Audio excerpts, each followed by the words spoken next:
RDC est une et indivisible. De la population et de tout le monde, c'est qu'il faut tout arrêter pour faire face à cette situation. Et que nous ferons de cette terre richement bénie un réel havre de paix, de prospérité et de progrès social.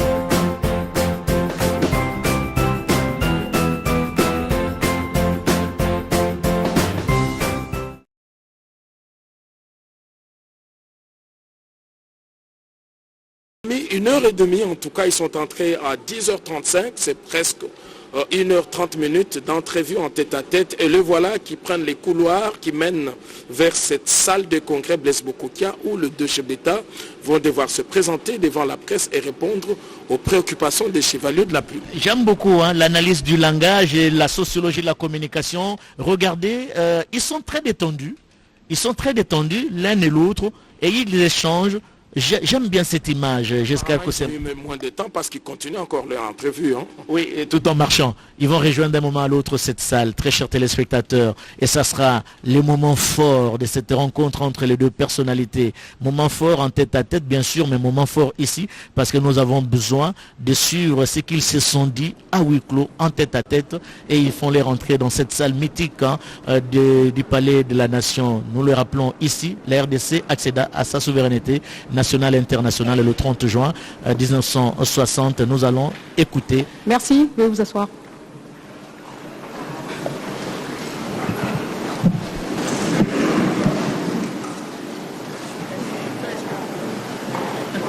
Madame, vous allez rester ici tout le long. C'est juste pour savoir. Parce que là, on va arriver. S'il vous plaît, s'il vous plaît.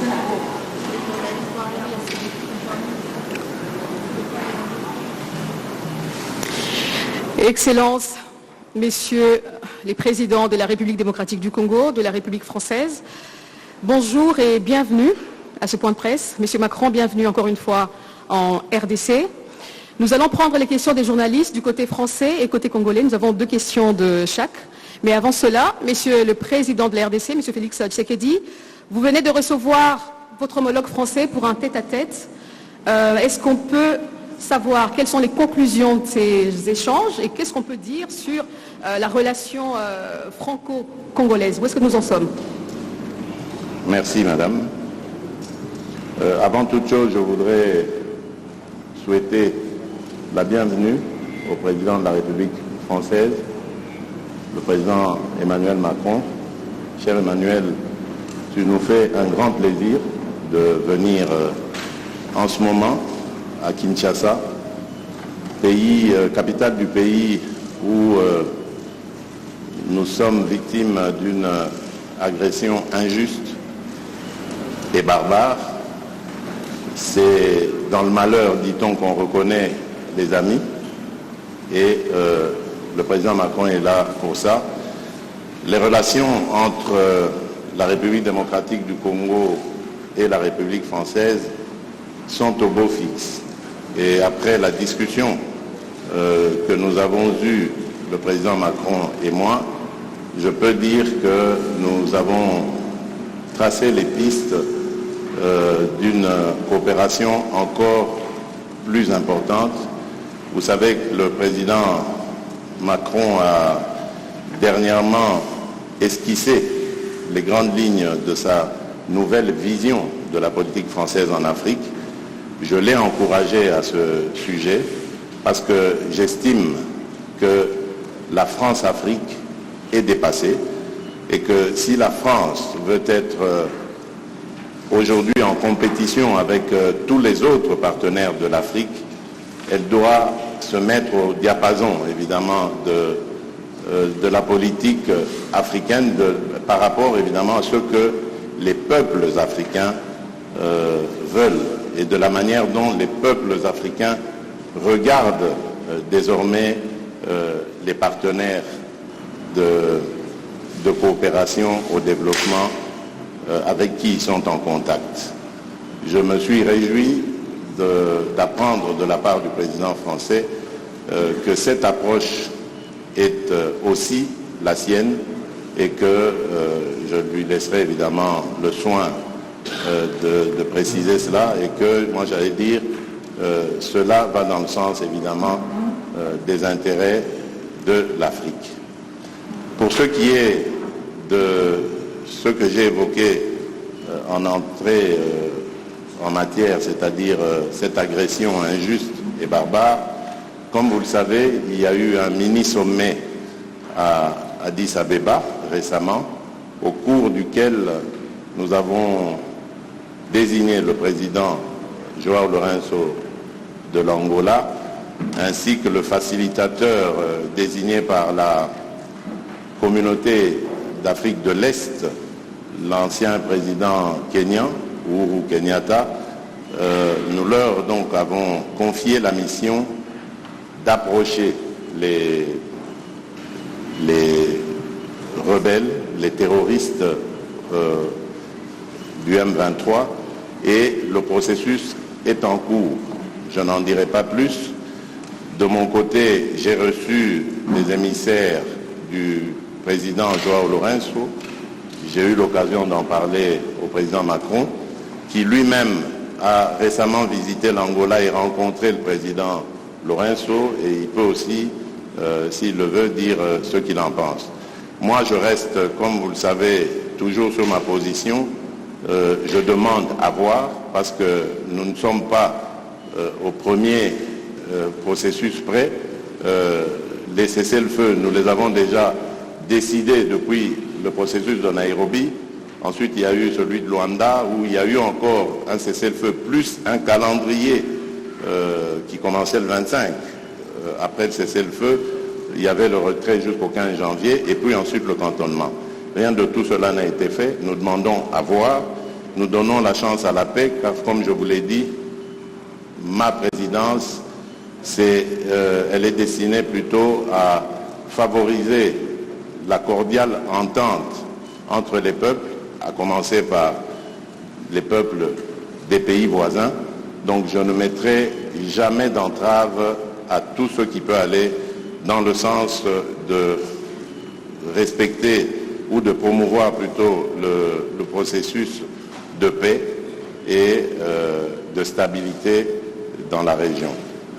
Pour le reste, nous avons parlé des problèmes d'échange économique, des attentes qui sont celles de la RDC, et là j'ai eu vraiment le plaisir de constater qu'il y a un engouement certain de la part de la France à vouloir s'engager aussi dans cette compétition que j'évoquais tout à l'heure, dans le business, dans les affaires en République démocratique du Congo, dans des partenariats que nous voulons gagnant-gagnant, que tout le monde s'en sorte heureux et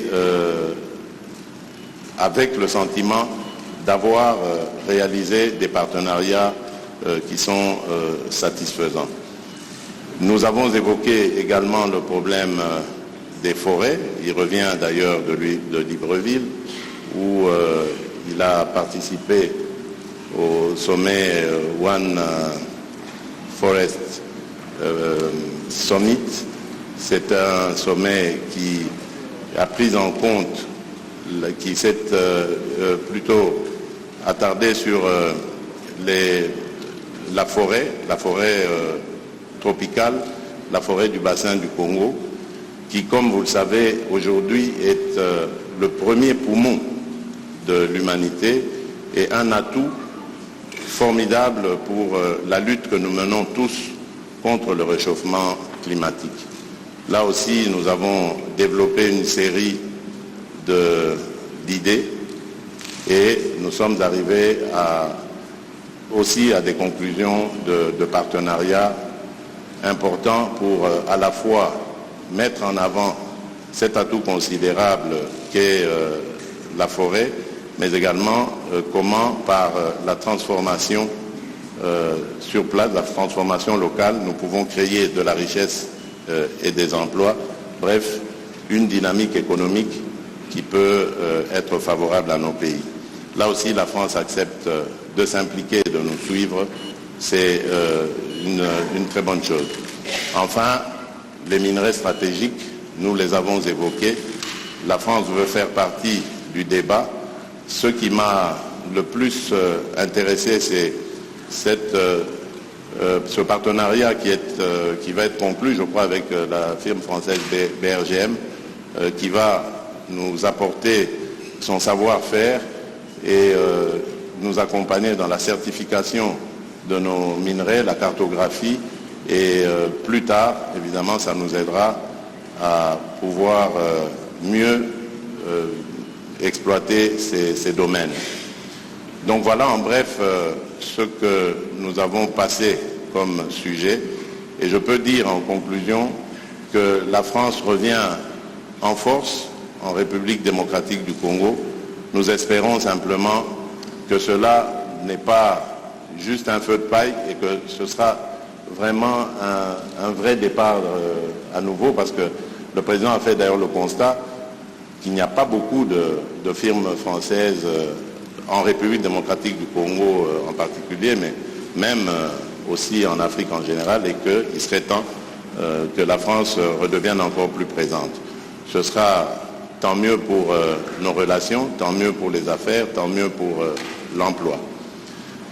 Voilà, mesdames et messieurs, ce que je peux dire en substance, en attendant évidemment les questions des journalistes. Merci, Monsieur le Président. Merci beaucoup.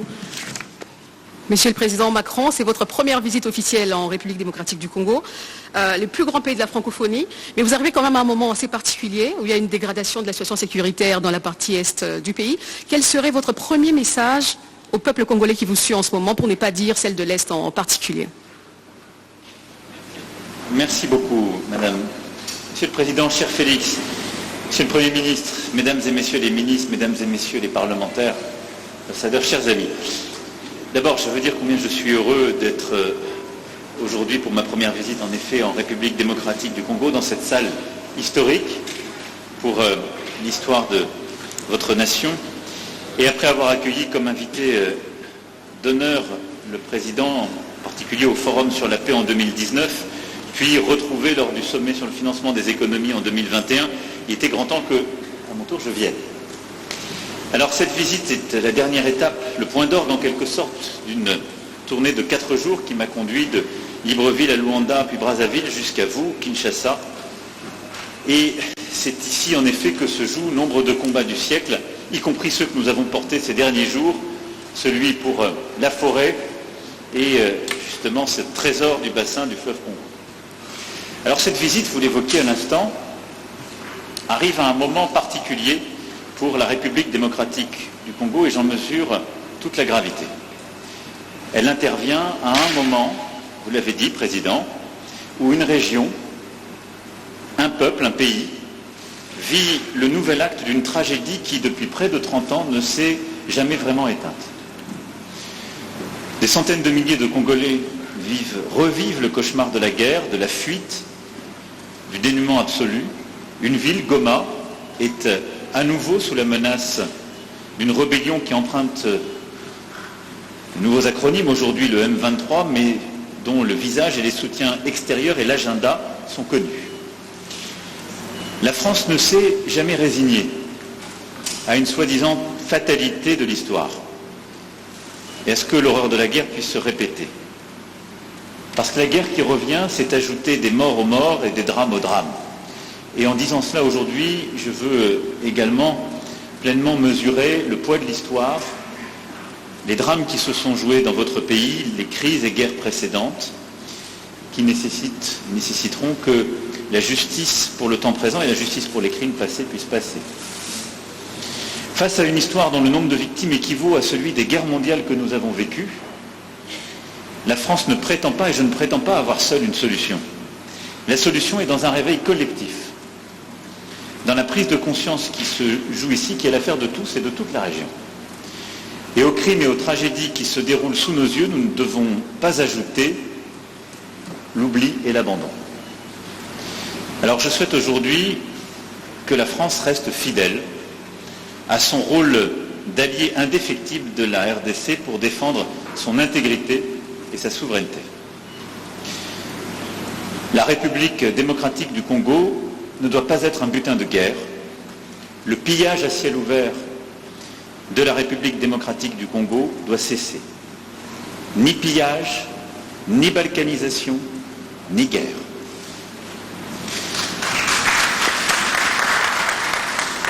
C'est le sens même de ma présence aujourd'hui, dire à tous qu'il ne peut d'ailleurs y avoir deux poids, deux mesures entre la tragédie qui se joue en Ukraine, sur le territoire européen, et celle qui se joue sur le sol africain. Et la solidarité ne saurait être à géométrie variable.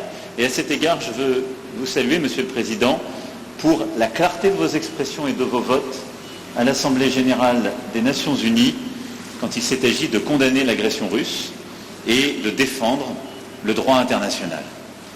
Vous méritez la même clarté. Nous avons, au cours des derniers jours, écouté des acteurs humanitaires congolais et internationaux engagés sur le terrain. C'est la première réponse de court terme.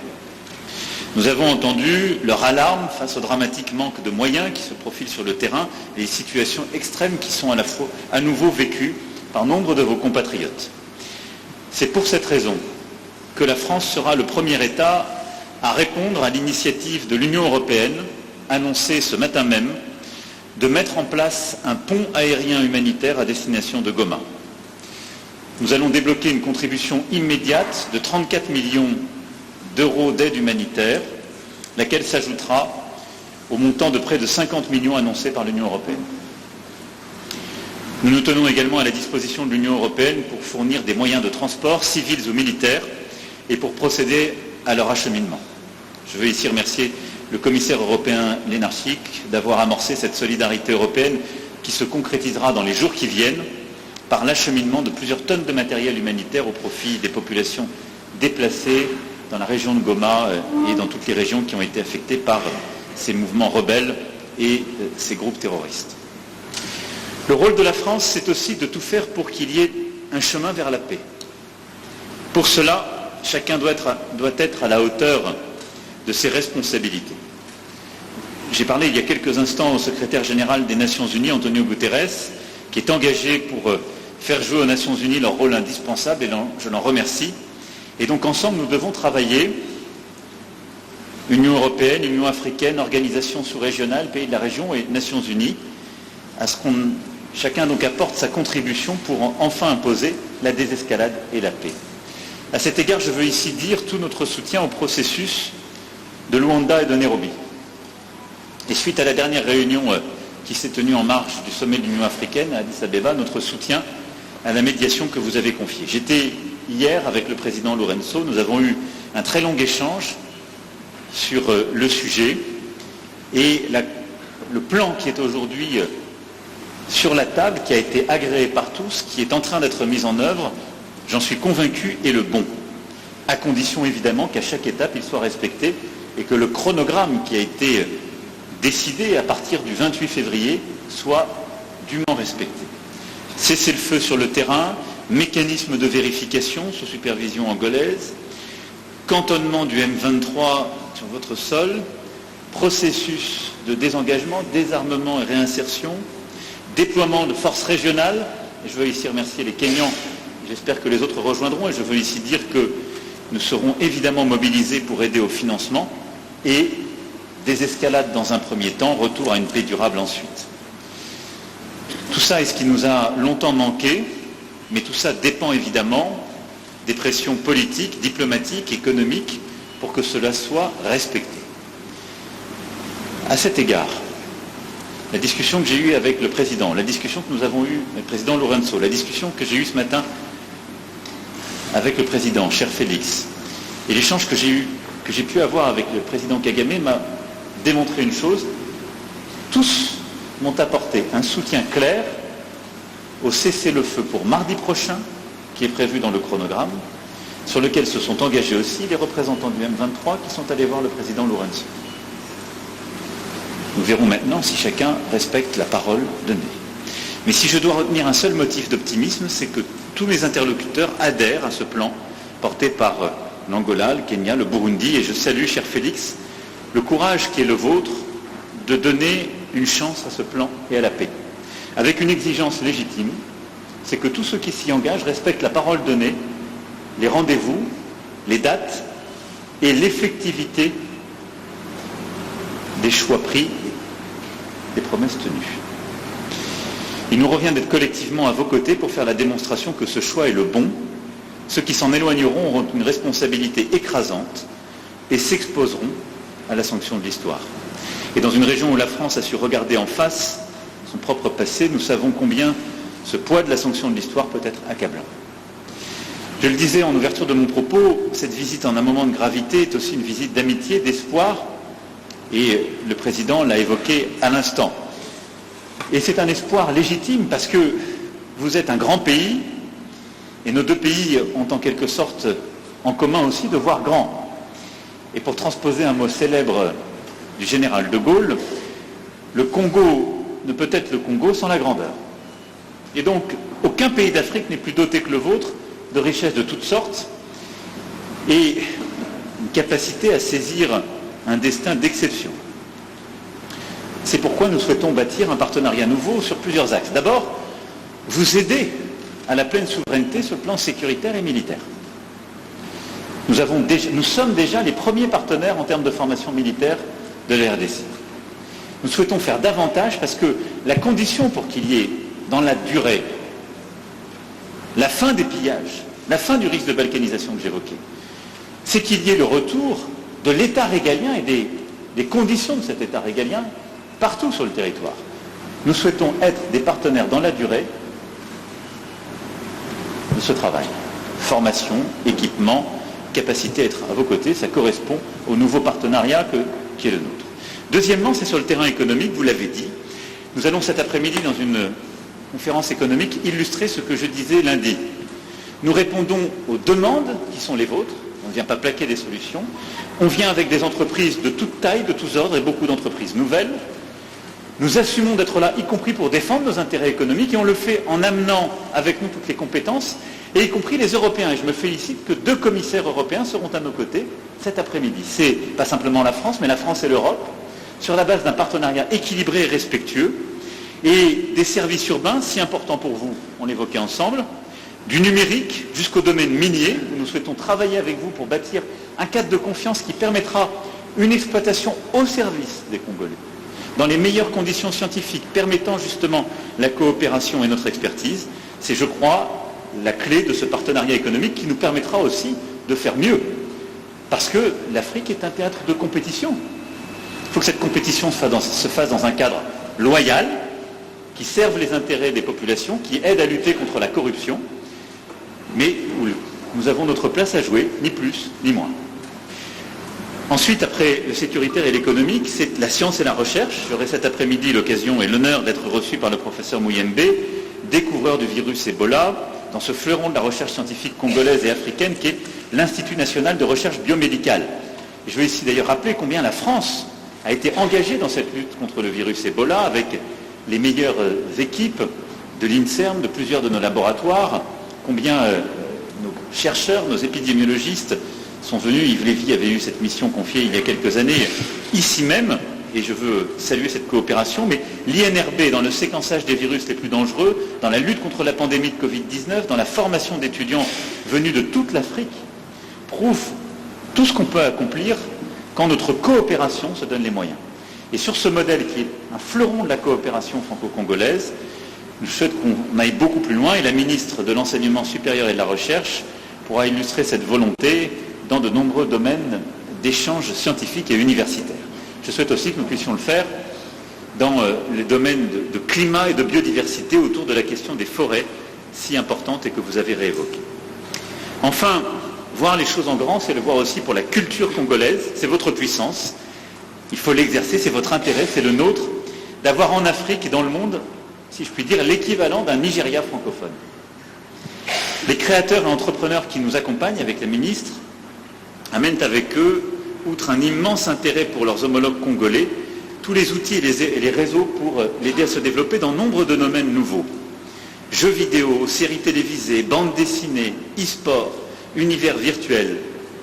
De nombreux domaines où la créativité, le génie congolais a sa place à jouer, sa vocation, et qui sont des moyens d'expression, de partage pour nos jeunesses, des moyens aussi de création, de développement de nos industries culturelles et créatives extrêmement importants.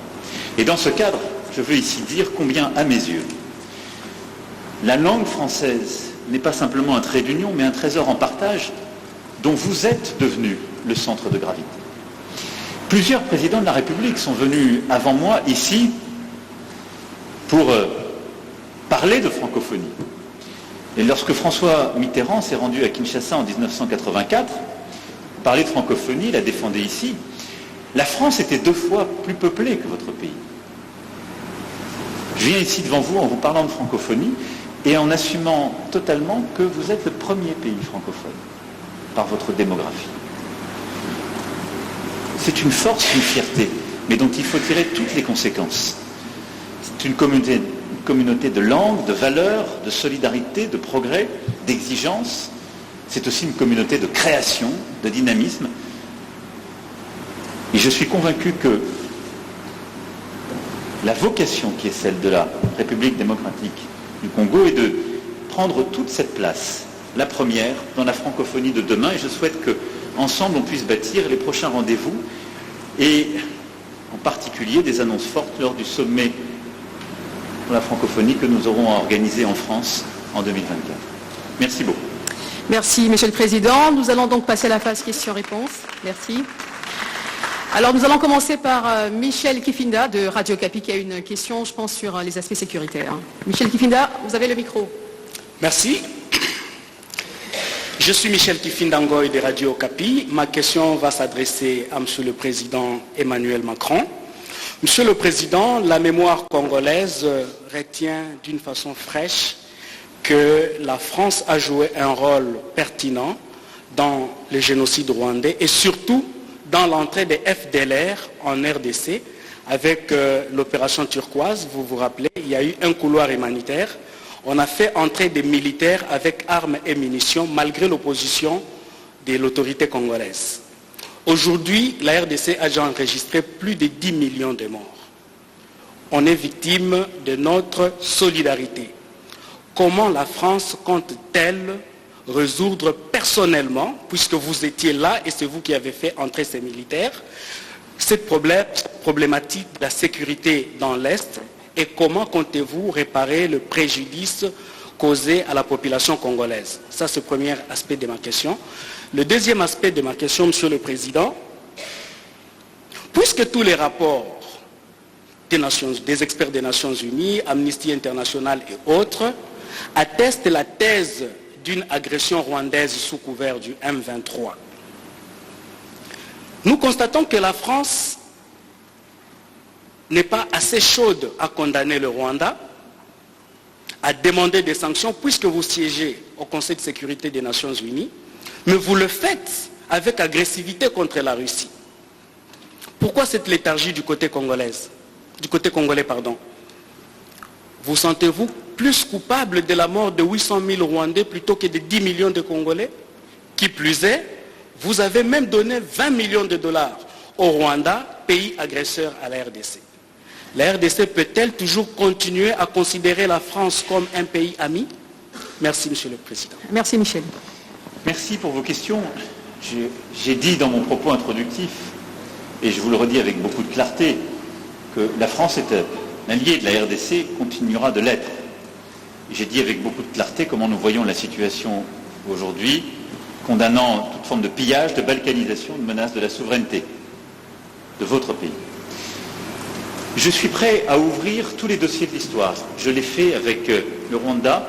Si c'est le souhait du président Tshisekedi, je suis totalement favorable à ce qu'il y ait une commission d'historiens qui puisse assigner les responsabilités aux uns et aux autres. Vous avez rappelé une page sombre de l'histoire de la région. La France a assumé d'ouvrir tous ses livres et de la faire écrire par des historiens de manière totalement indépendante. Je pense que vous avez fait un raccourci qui, lui, n'a rien d'historique ni de juste entre le rôle qu'a pu jouer la France et la situation dramatique que j'évoquais et la guerre, la deuxième guerre, avec les millions de morts dans votre pays dont je rappelais la gravité.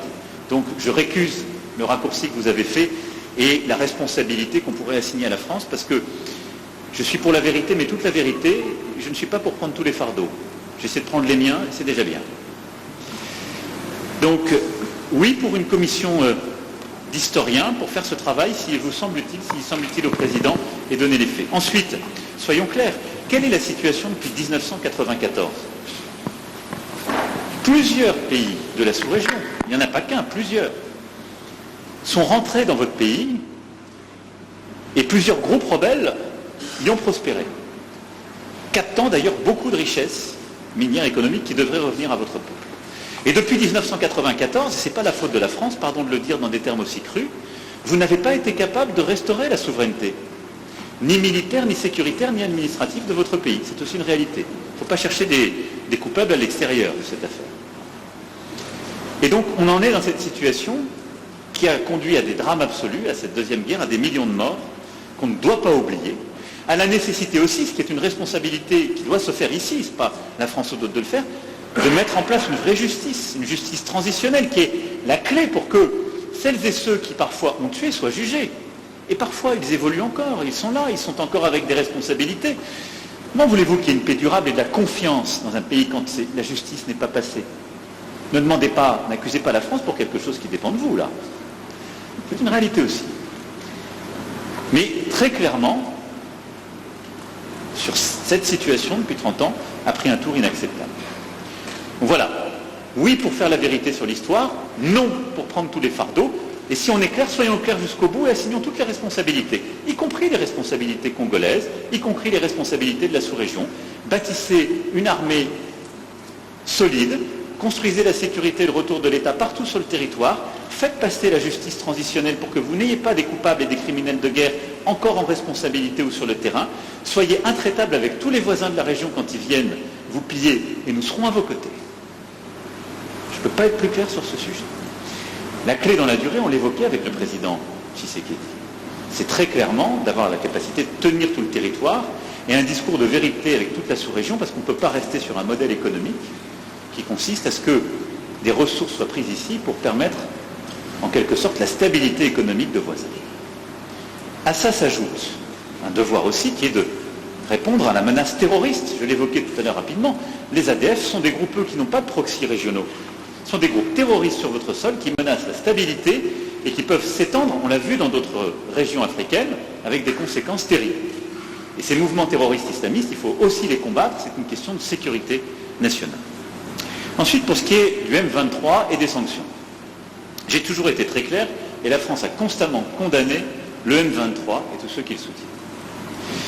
Et je suis ici pour que chacun prenne ses responsabilités, y compris le Rwanda. Aujourd'hui, la région assume ses responsabilités en mettant un plan de désescalade sur la table. Il est à ses premiers pas. D'abord, il marque une convergence entre des mécanismes qui étaient séparés jusqu'alors. Ensuite, il commence à fonctionner, en tout cas je le regarde avec beaucoup d'estime, d'amitié si je puis dire et de soutien. Et nous sommes d'accord, y compris avec le président Tshisekedi, pour appliquer ce plan et donner une chance à la paix. Donc nous avons une opportunité de résoudre, je l'espère, la question du M23. Nous avons aussi l'opportunité de traiter, ce faisant, si ce plan avec son chronogramme sont appliqués, enfin la question des FDLR. Donc je vais être très clair, ce n'est pas aujourd'hui qu'on doit tout bousculer. Aujourd'hui, il faut donner une chance à ce plan, à la médiation angolaise, à l'engagement des uns et des autres résultats. Mais je serai tout aussi clair. Ceux qui feront obstacle à ce plan, et on le verra sur le terrain, puisque dans le cadre de la médiation, il y a un mécanisme de vérification sous pilotage angolais, qui pourra dire qui respecte, qui ne le respecte pas, avec des observateurs indépendants. Ceux qui feront obstacle à ce plan savent à quoi ils s'exposent, y compris à des sanctions. Merci. Alors nous avons Madame Leroux, Valérie de l'agence France Presse, AFP. Oui, la première question s'adresse à Monsieur le Président Tshisekedi. Êtes-vous satisfait des annonces qui ont été formulées par votre homologue français et considérez-vous que la France a clarifié sa position sur la situation dans l'Est du pays comme les Congolais le réclamaient? La deuxième question est pour Monsieur le Président Macron. Vous êtes aujourd'hui à Kinshasa dans un pays qui se prépare à une échéance électorale importante à la fin de l'année. Craignez-vous, comme un de vos ministres des Affaires étrangères a pu le formuler dans le passé, qu'il y ait de nouveaux compromis à l'africaine pour la prochaine élection à venir, comme cela avait été formulé lors de l'annonce de la victoire de M. Tshisekedi? Et toute petite question supplémentaire. Monsieur Macron, vous avez beaucoup insisté durant votre tournée sur la fin de la Centrafrique, de la France-Afrique, pardon, excusez-moi. Votre visite hier à Brazzaville et les images du président français aux côtés de son homologue Sassou Nguesso ont été interprétées par beaucoup comme une forme de reliquat du passé. Est-ce qu'à ce jour, on peut dire que la réalité impose peut-être de maintenir, de garder certaines pratiques du passé? Merci Madame. Les annonces du président français, bien évidemment, sont satisfaisantes, mais c'est encore sur le plan théorique. Il faut attendre de voir la pratique. Nous remercions la France et l'Europe pour ce soutien combien important à apporter aux déplacés de guerre, à nos compatriotes déplacés de guerre. Mais là, je dois préciser que j'avais fait une proposition pour accompagner cette aide à ces déplacés. J'ai faite tout à l'heure au président Macron. C'est celle d'apporter plutôt une aide au retour et non pas une aide à demeurer dans des conditions infrahumaines que ces déplacés de guerre vivent en ce moment. L'aide au retour aura l'avantage à la fois de ramener évidemment ces déplacés dans leur lieu de résidence habituel, mais aussi de mettre la pression sur le processus de paix, l'exécution du processus de paix, c'est-à-dire cessez-le-feu et retrait, parce qu'au moment où les populations feront mouvement vers leur localité d'origine, les terroristes du M23 devront quitter ces lieux. Et enfin, chose importante, ça donnera la possibilité, cette fois-ci, à la Commission électorale nationale indépendante de déployer ces machines et d'ouvrir ces bureaux pour enregistrer les électeurs. Parce qu'en ce moment, je vous le rappelle, nous sommes déjà en phase du processus électoral. Les électeurs sont en train d'être enrôlés. C'est déjà fait dans la partie ouest du pays. Actuellement, nous sommes dans la partie centre et la partie est. Le seul problème reste au niveau des zones de troubles où nous avons besoin que l'ordre revienne ainsi que la stabilité afin de pouvoir continuer avec le processus électoral.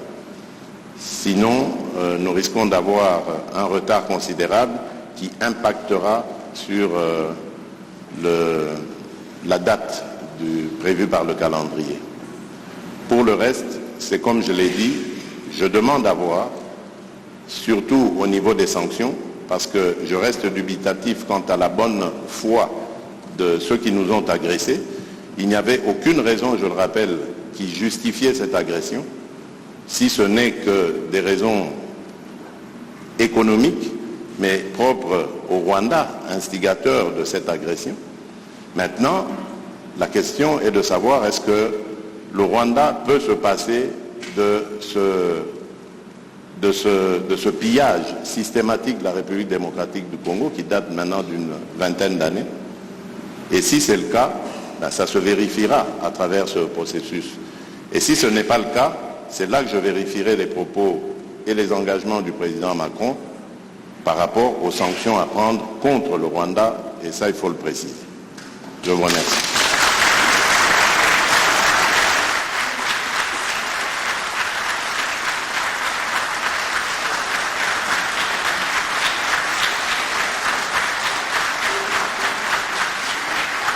Alors, il y avait une partie de la question qui était adressée au président Macron. Alors, je veux d'abord peut-être dire très clairement que j'ai expliqué la position de la France. Nous avons pris des engagements humanitaires et politiques très clairs, y compris d'ailleurs sécuritaires. Mais ce n'est pas la France qui apportera la solution. Et je le dis ici avec beaucoup de clarté et d'humilité. Et je pense que c'est à la fois l'honnêteté et c'est la condition pour pouvoir être heureux. Parce que si on attend trop de quelqu'un ou si on arrive là dans le sentiment qu'on pourrait résoudre tous les problèmes, on finit tous malheureux. C'est pas vrai. Bon, ensuite, je l'ai dit au président, moi je soutiens le processus. Je fais confiance aussi à l'engagement du président Lourenço et j'espère en quelque sorte ne pas avoir à aller jusqu'aux sanctions, parce que ça voudra dire que le chemin aura été respecté. Et je pense que tous ici dans cette salle, c'est ce que vous préférez. Parce que c'est ça qui permet d'éviter la guerre et de recouvrer une situation de stabilité. Enfin, sur les questions humanitaires, je voudrais distinguer deux choses. Il y a le pont humanitaire qu'on a décidé qu'on va financer de court terme, et il faut le faire parce que c'est livrer du matériel médical, de quoi se nourrir dans des situations d'urgence. Et ensuite, il y a la question de réfugiés et de déplacés, et je souscris à ce qui a été dit par le président, et nous accompagnerons ce mouvement sur le retour de ces populations vers des lieux qui auront été libérés par les M23. Puis le président m'a aussi parlé d'autres camps de réfugiés, cette fois-ci côté Rwandais. Sur ce qui est des élections à venir, il y a un calendrier, il y a un engagement. La France a toujours été très claire, c'est-à-dire là aussi. Je pense que si on veut que les choses marchent, il faut partir avec de la confiance et se donner les moyens de la confiance. Et donc qu'il y ait un processus loyal, qu'il y ait une commission nationale indépendante qui suive le processus, avec des personnalités incontestables d'un point de vue politique et neutre, et qu'il y ait des systèmes d'enregistrement et d'organisation du vote qui soient aux meilleurs standards, et qu'il y ait des observateurs régionaux, internationaux, déployés partout, avec peut-être d'ailleurs une association des communautés religieuses pour que de manière très locale il puisse y avoir des observations dans chaque bureau de vote, et qu'il y ait un processus de confiance qui soit mis en place. Donc moi j'ai confiance en cela, je sais combien le président Tshisekedi, qui est le fruit d'une alternance politique, est attaché à la clarté démocratique. Il n'y a aucune raison pour que les choses ne se passent pas dans les meilleures conditions. Et le rôle de la communauté internationale, c'est d'y aider en fournissant les moyens, la bonne organisation et le reste. Pour ce qui est de la France-Afrique, dont vous avez parlé, et de la fin de la France-Afrique et du fait qu'il n'y ait plus de France-Afrique, je ne suis pas sûr qu'on soit dans le meilleur pays pour en parler. Pas une façon de me défausser. Absolument. Mais c'est une réalité, là aussi. Mais qu'est-ce que ça veut dire? Ça veut dire qu'on assume tout et qu'on part d'un nouveau pas. Le président Sassou Nguesso est président depuis longtemps dans son pays. Bon, c'est pas le choix de la France. Ça fait 14 ans qu'il n'y avait pas eu un président français qui était là-bas, et c'est normal que ce ne soit pas le choix de la France, parce qu'il se trouve qu'il n'est pas président français. Donc, quand on va au Congo-Brazzaville, parce qu'il faut humilier personne quand on fait une tournée régionale, ça ne me choque pas particulièrement que le président français rencontre le président du Congo. Voilà. Alors après, la question, c'est qu'est-ce qu'on lui dit? C'est pas pour lui servir la soupe. Et donc, j'ai tenu un discours cohérent avec ce que je vous disais lundi, qui est celui de bâtir des nouveaux partenariats. Une politique pour le climat et la forêt qui correspond à nos ambitions et l'application de ce qu'on a lancé à Libreville.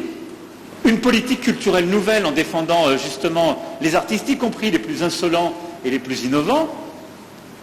De nouveaux partenariats en matière économique pour les petites et moyennes entreprises, pour faire davantage là-bas et améliorer le cadre d'affaires, ce que je lui ai demandé parce qu'il n'est pas bon aujourd'hui. Donc c'est une politique exigeante, sincère, d'avenir. Voilà. Mais si on se met en quelque sorte dans une situation qui consiste à dire partout où il y a des dirigeants qui ne sont pas élus aux meilleurs standards démocratiques ou ceux qui nous plaisent, ou qui sont là depuis trop longtemps, il n'y a plus de déploiement de la France ou de partenariat, ben vous serez les premiers à m'expliquer le lendemain qu'il n'y a plus de politique de la France du tout et qu'il n'y a plus de présence de la France. Donc, on fait avec les dirigeants qui sont là, avec respect. Donc il y a du respect, on l'en doit à la fois au président Sassou Nguesso et à son peuple. On le fait en constatant nos accords et nos désaccords et en essayant de bâtir une politique d'avenir et en disant ce qui ne va pas quand ça ne va pas, ce que j'ai fait hier. Donc je pense que c'est cohérent. Mais c'est exigeant.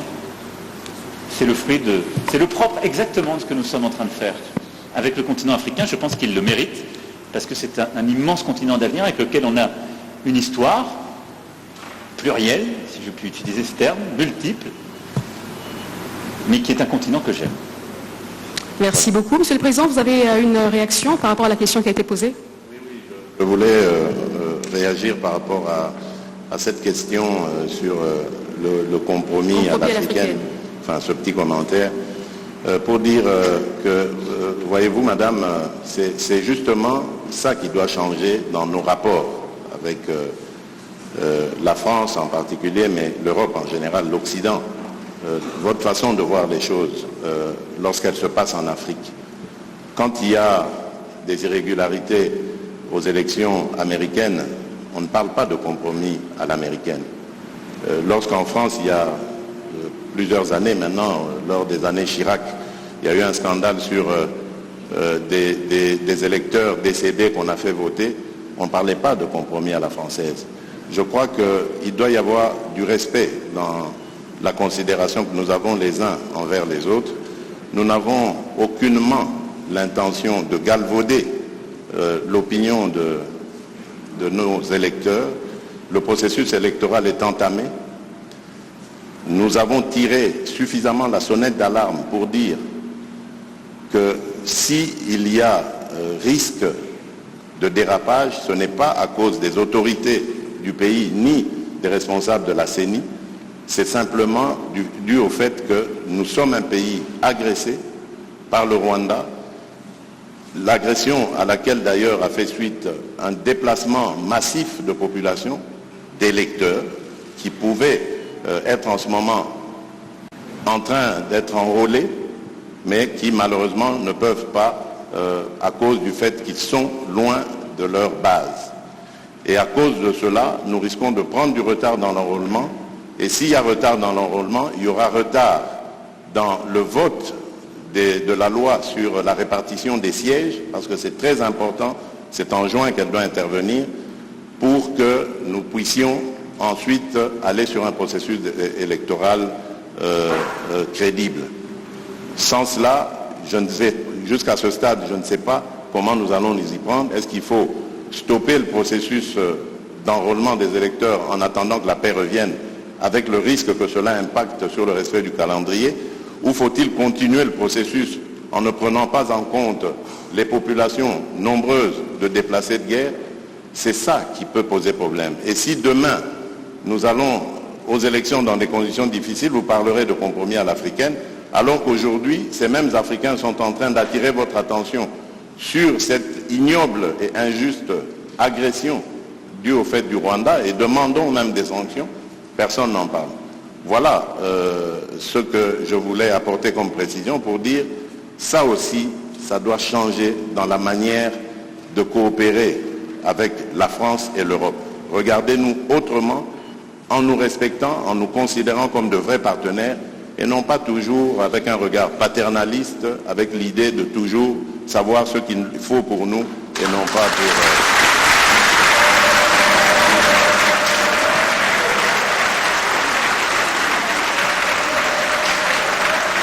Voilà, merci. Je pense que le président Macron a une réaction. Malgré les vivas, si le président Tshisekedi m'y autorise, je voudrais apporter un commentaire au commentaire. Je m'explique. D'abord, je pense que c'est très bien parce qu'on lève beaucoup de malentendus à travers ce jeu de ping-pong. D'abord, je veux que vous sachiez que quand il y a des problèmes électoraux aux États-Unis d'Amérique ou en France, la presse française en parle. Elle les dénonce, elle l'explique, elle s'en saisit, et elle en parle de manière aussi intraitable qu'elle le fait quand elle parle de vous. Donc il n'y a pas de double standard. Ce qui serait inquiétant, c'est si la presse française n'en parlait pas pour vous, mais elle en parle aussi pour nous. Mais pas de compromis. Non, mais elle parle de tout, elle parle de malversation quand il y en a. Elle parle beaucoup plus, elle va beaucoup plus loin, il n'y a pas de sujet. Elle essaie de dire la vérité, c'est le travail d'une presse indépendante. Et donc, il ne faut pas être choqué que la presse, quand elle a écho, quand elle entend des oppositions qui disent qu'il y a des problèmes, vous pose la question. Ce serait un double standard si elle disait on est en Afrique, donc on ne pose même pas la question, c'est pas un sujet.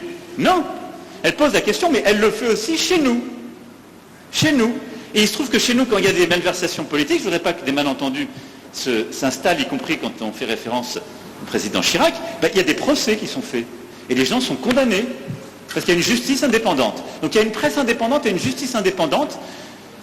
Ça crée une démocratie qui est parfois vibrante. Alors je ne dis pas que c'est... on se fait attaquer, mais c'est très bien. Ça permet des alternances démocratiques et ça permet de bâtir par cette maïotique une vérité. Ça, c'est la première chose. Ne croyez pas qu'il y a un double standard. Ça n'est pas vrai. Ne croyez pas que ce soit de l'irrespect. Ça n'est pas vrai. Parce que les journalistes français, européens ou américains posent les mêmes questions à leurs dirigeants chez eux. La deuxième chose, et ça me permet d'insister, parce que le Président a parlé de la France en répondant à la question. Quand un ou une journaliste française pose une question, ça n'est pas le gouvernement de la France. Et c'est bien comme ça. Mais il ne faut pas tout confondre.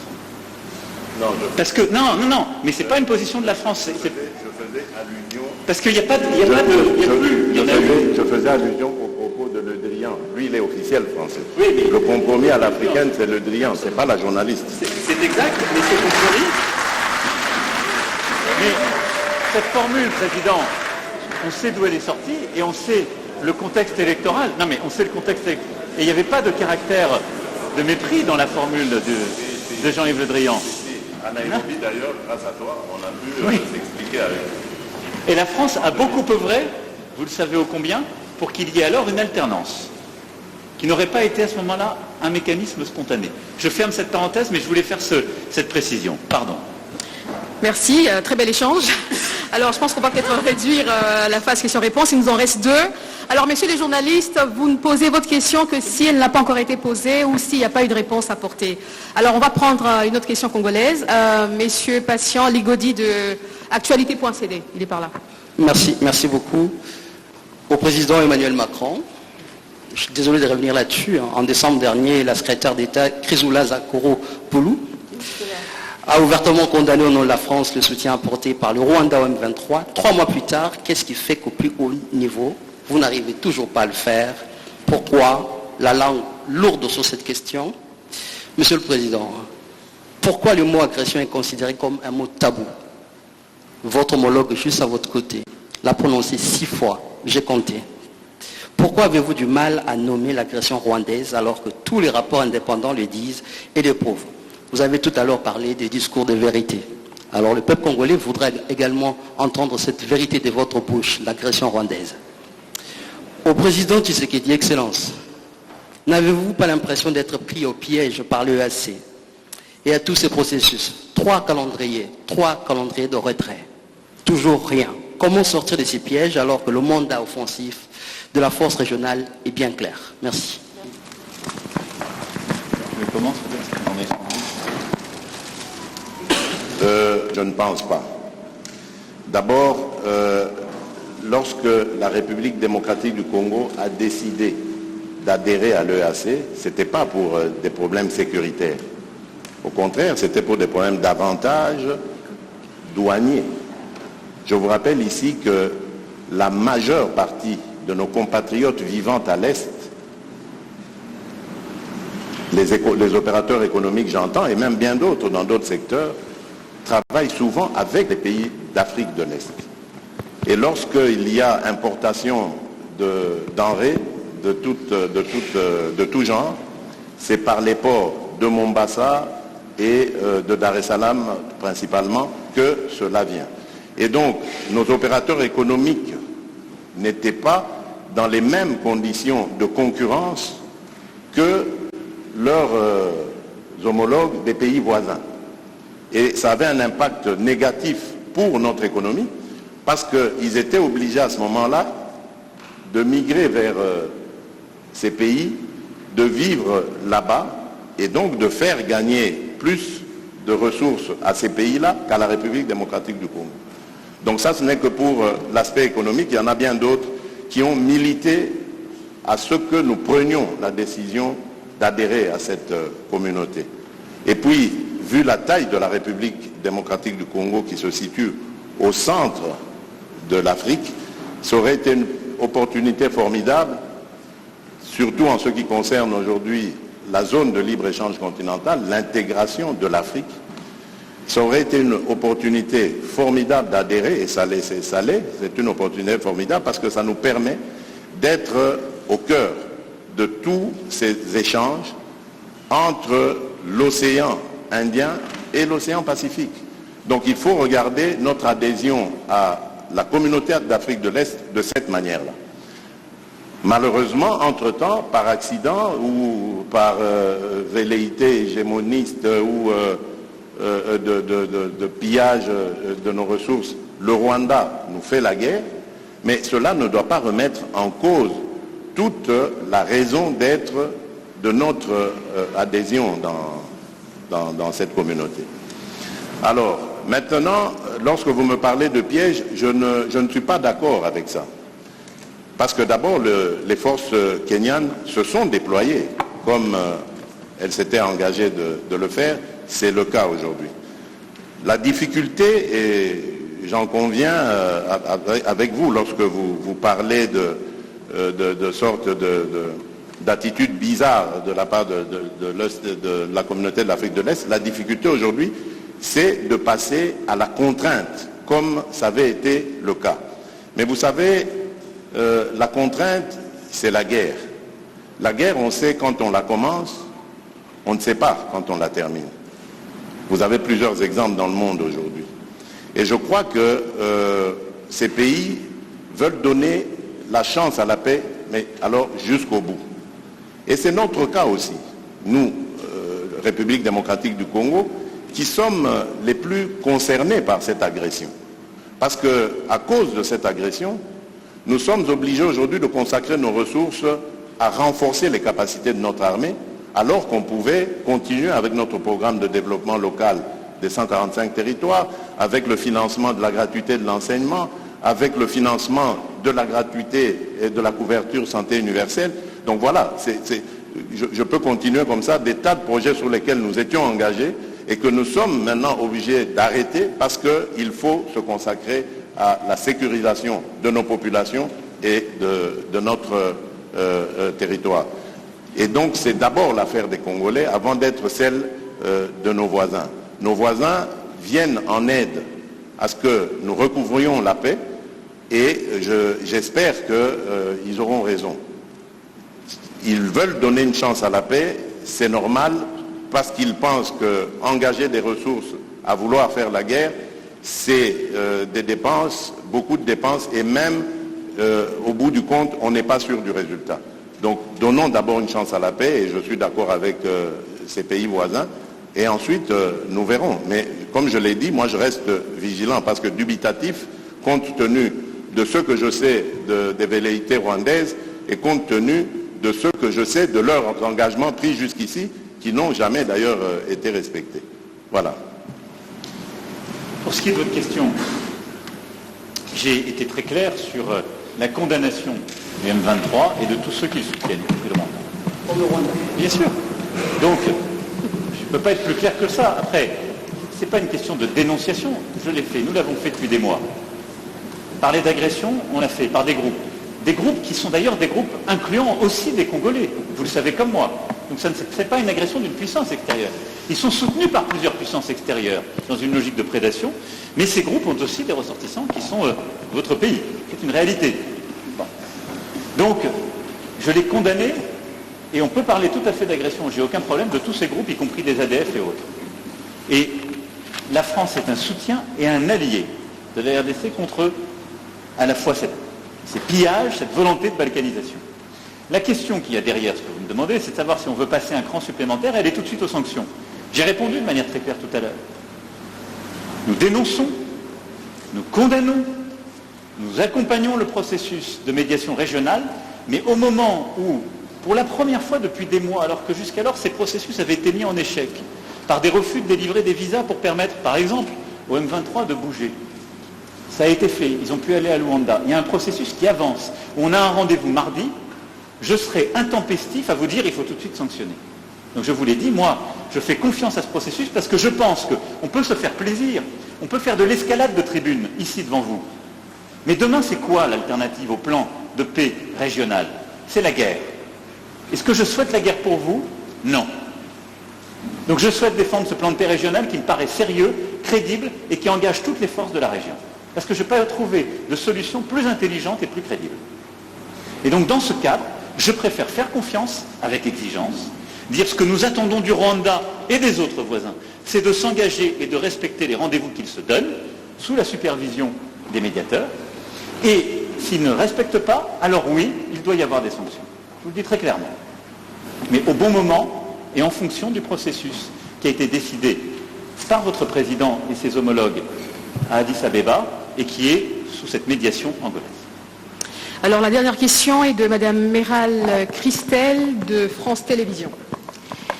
Bonjour, Christelle Méral, donc France Télévisions. La question s'adresse à président français.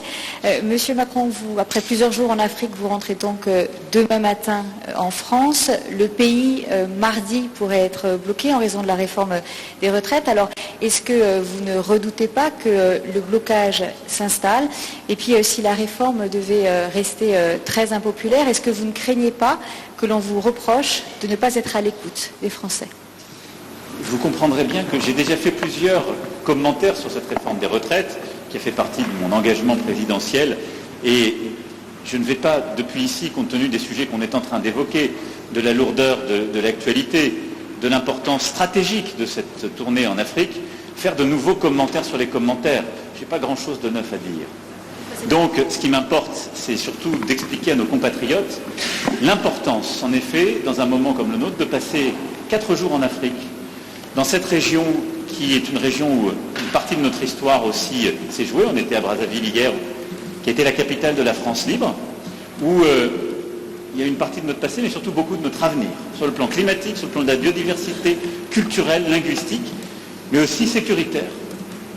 Et donc, je pense que c'est important, le président de la République française, que les ministres compétents puissent se déployer, y compris dans ces moments-là, pour porter la voix de la France, agir. Et tout n'est pas suspendu à une seule chose, et tout ne doit pas l'être. Et ça reste la préoccupation majeure des Français. Nous continuons à avancer, mais vous avez compris que je ne ferai pas davantage de commentaires sur la vie politique française ici, depuis Kinshasa, à la fois parce que je n'ai pas grand-chose à dire, et ensuite par respect pour nos amis, compte tenu de ce qu'ils sont en train de vivre. Et vous avez raison. Je voulais simplement vous dire qu'on est ensemble. Tsoza Elongo, Tuko Pamoja, Tuji Pamwa, Betukele Kimbuka.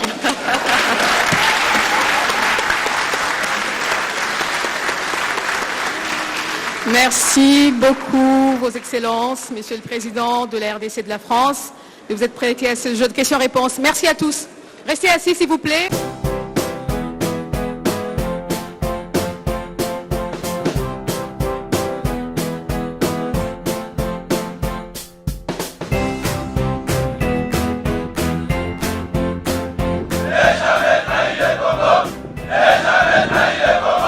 La RDC est une et indivisible. De la population et de tout le monde, c'est qu'il faut tout arrêter pour faire face à cette situation. Et que nous ferons de cette terre richement bénie un réel havre de paix, de prospérité et de progrès social.